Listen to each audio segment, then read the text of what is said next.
Good afternoon, folks.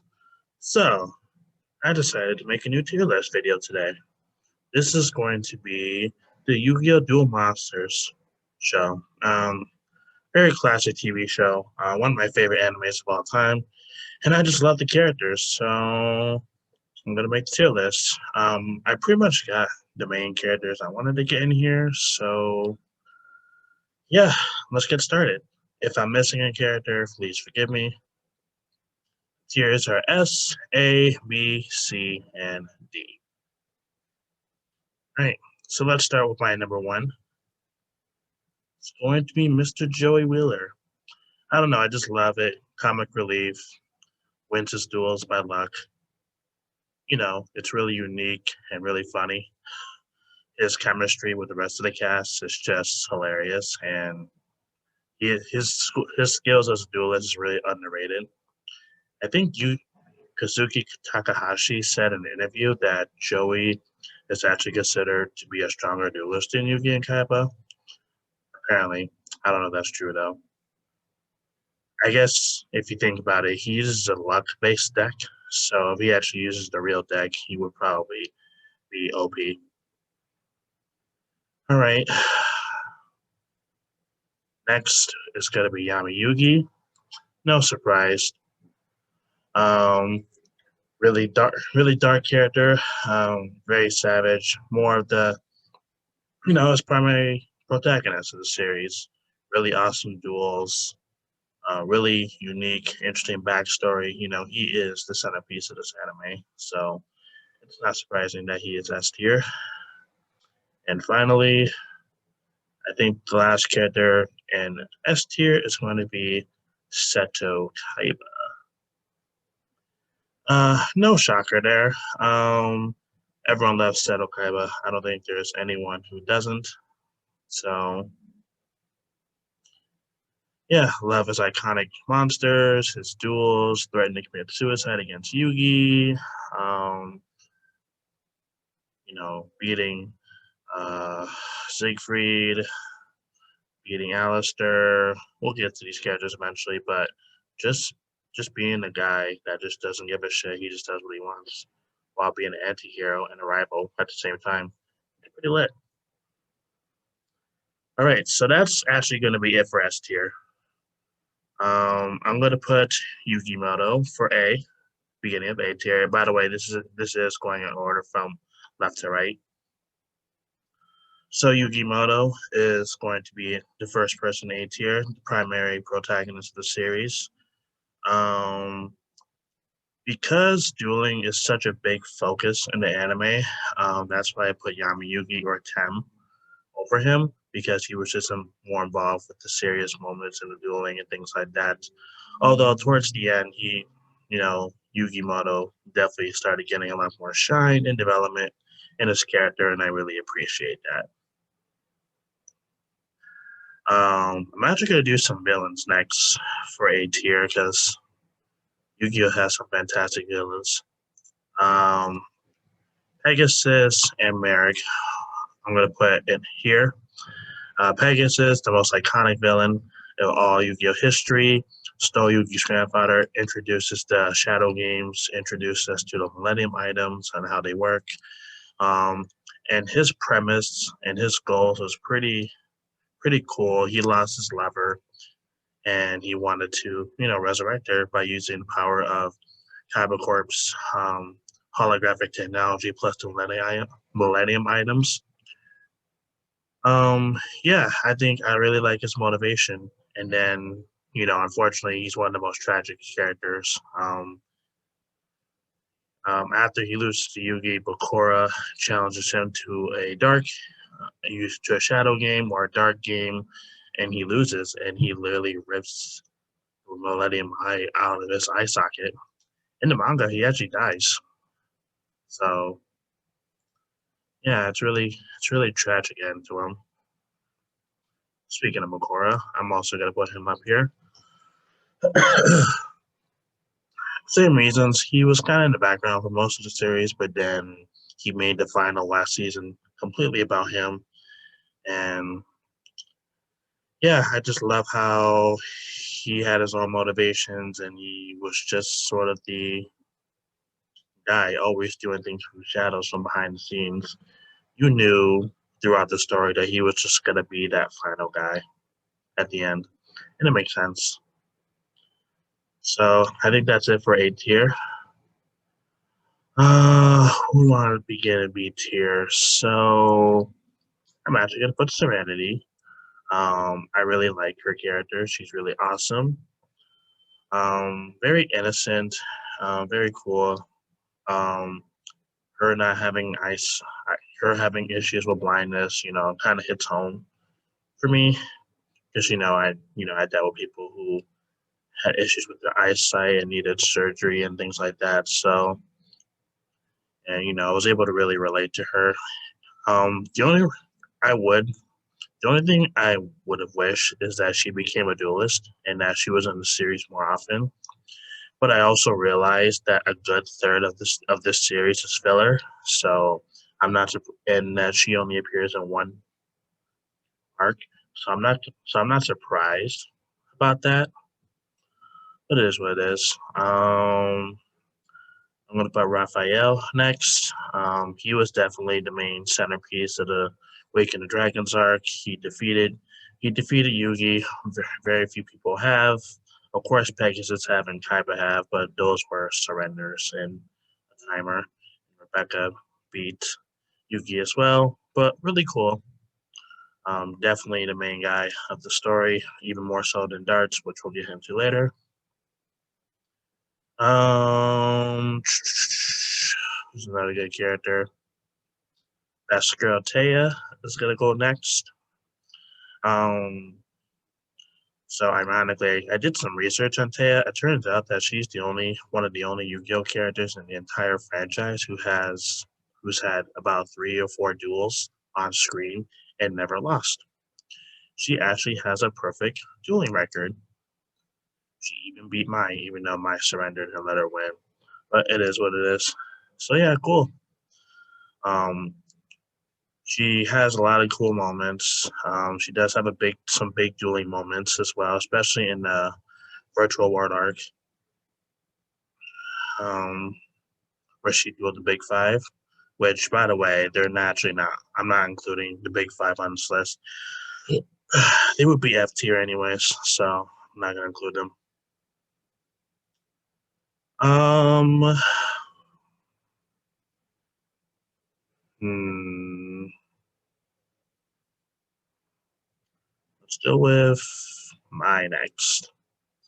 My, the best female duelist in the series. Really cool backstory. I love her monsters with the Harpy ladies. Her connection with Joey is pretty big. Um, she has a she had a big duel against Yugi at the end of season 1 as well. Lots of character development. She had lots and lots of screen time in the first 2/3 of the show. Um, season 5, she was pretty much gone from the series. So it's pretty sad that we didn't get one final cameo from her.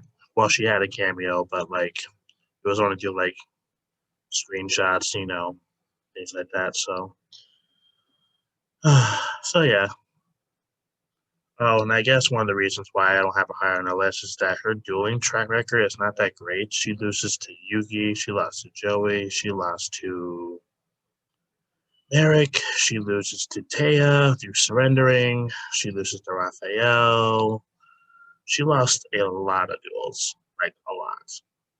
Probably more losses than anyone, maybe Joey, but yeah. So, who's next?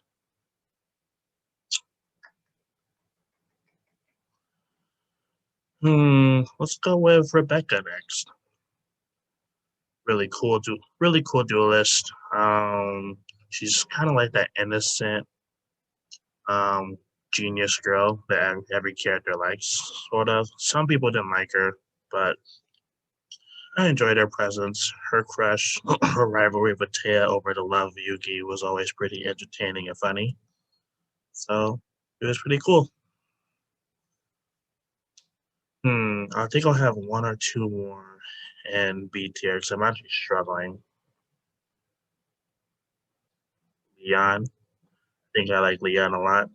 Kind of the main, kind of the main character slash anti-hero of the KC Grand Championships. It was pretty cool, pretty fun. Yeah, he was hanging around Yuki and his friends the whole time, and he had so he was more than just a rival and a villain. The character he was around the character. He grown to love and care for them, and being a victim of his older brother, who we will talk about later. It was just so cool to witness. Um, Next, I'm actually gonna go to C tier now, so I'm gonna do a couple of these real quick. So let's go with Darts, primary antagonists. Actually no Darts. I don't like him that much. Bendy Keith, I'm gonna fly through some of these. So Bendy Keith, really cool rival. The Joey had really fun deck, cocky personality.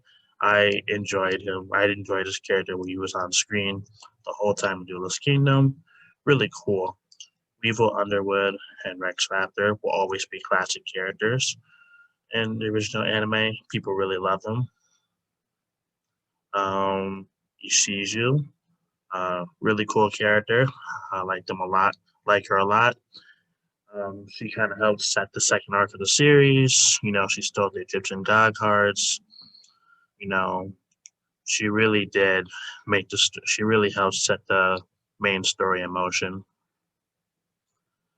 Um, I guess I'll go with Tristan next. He didn't really do much in the series besides get kidnapped in the virtual world arc, but that's about it. He's always been a supportive role and things like that. So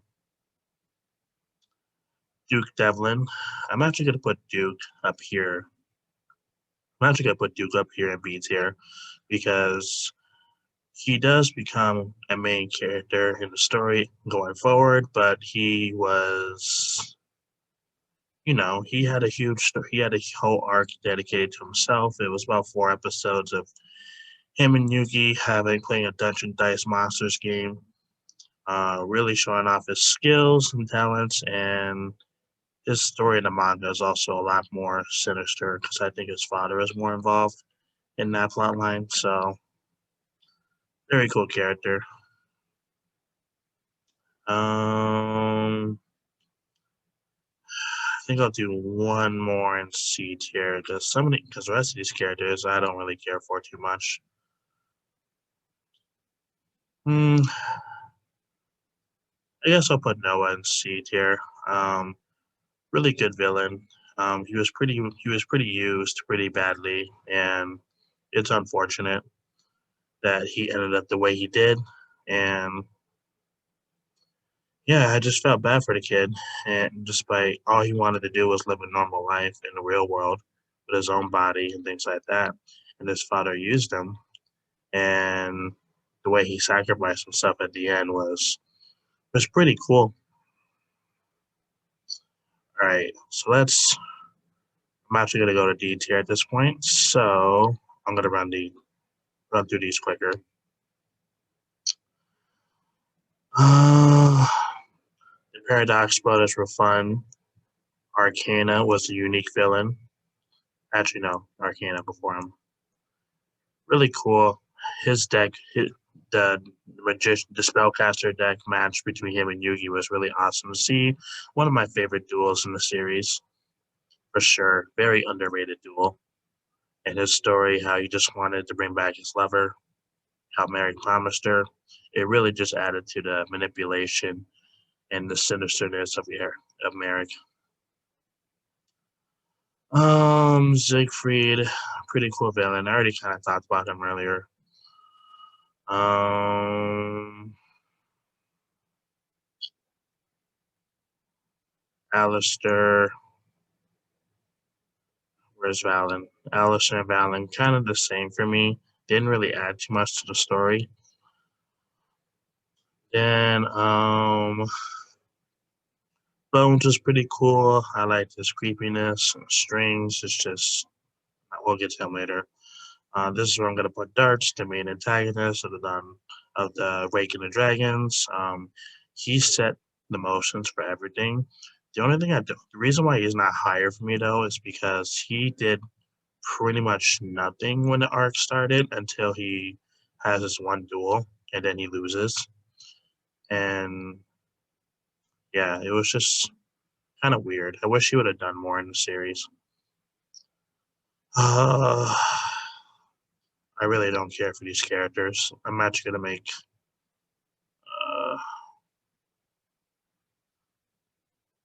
Let's make another row.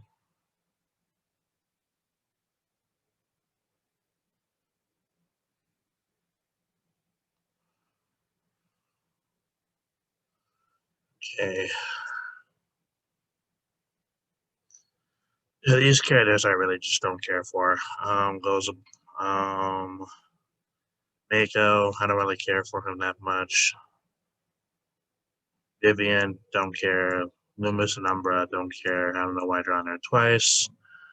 Odeon, I like how he's a servant, so I'll be fair and I'll put him in C tier. He's a pretty cool character. Grimo was forgettable. Panic, I actually like Panic. He kind of represents how bullies are and how they're big cowards that hide behind in the dark. Really cool concept to his character. He represents how people should not behave in real life because it just projects your insecurities onto others to make themselves feel better. And that's the kind of man Panic is. And I kind of like the premise of standing up to him, using psychological warfare against him. It's pretty cool. Uh, these last four are really shitty. I'm actually gonna put these guys at D tier.